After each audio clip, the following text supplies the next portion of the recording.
আচ্ছা তোমাদের কাদের কাদের বাড়িতে বলো তো এই নিয়মটা রয়েছে, মানে ভাদ্র মাসে অমাবস্যায় বা কৌশিকী অমাবস্যায় এই জিনিসটা খেতেই লাগবে। এই যে দেখতে পাচ্ছ তালের বড়া, এটা কিন্তু না, এটা তো আমরা অনেক আগের থেকেই খাচ্ছি, আরও কদিন প্রায় খাওয়া চলবে। এই যে এটা দেখতে পাচ্ছ, এটা কি বলো তো, এটা হলো তাল পোড়া।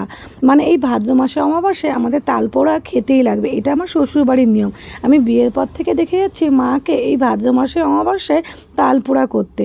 তালটাকে ভালো করে মেখে ময়দা, সুজি, নারকেল, কলা টলা দিয়ে মেখে এইভাবে কলা পাতার মাঝখানে দিয়ে এরকম পাতুরির মতো মুড়ে দিয়ে চাটুই করে এটাকে ভাজতে লাগে, মানে একদম তেল ছাড়া এটাকে পুড়িয়ে পুড়িয়ে যাতে পোড়া হয়, এই জন্য এর নাম হচ্ছে তাল পোড়া। আর এই ভাদ্র মাসে অমাবস্যায় আমাদের তাল পোড়া খেতেই হবে। আর তার সঙ্গে হচ্ছে আমাদের আজকে নিরামিষ, আর আমরা আজকে খাবো লুচি আর ছোলার ডাল, যেটা আমি তোমাদেরকে দেখাবো যে আজকে আমরা রাত্রে খাবো লুচি ছোলার ডাল। আর মা এখন দেখো করছে তাল পোড়া। তোমাদের কাদের কাদের বাড়িতে এই নিয়মটা আছে আমাকে কিন্তু কমেন্টসে জানিও।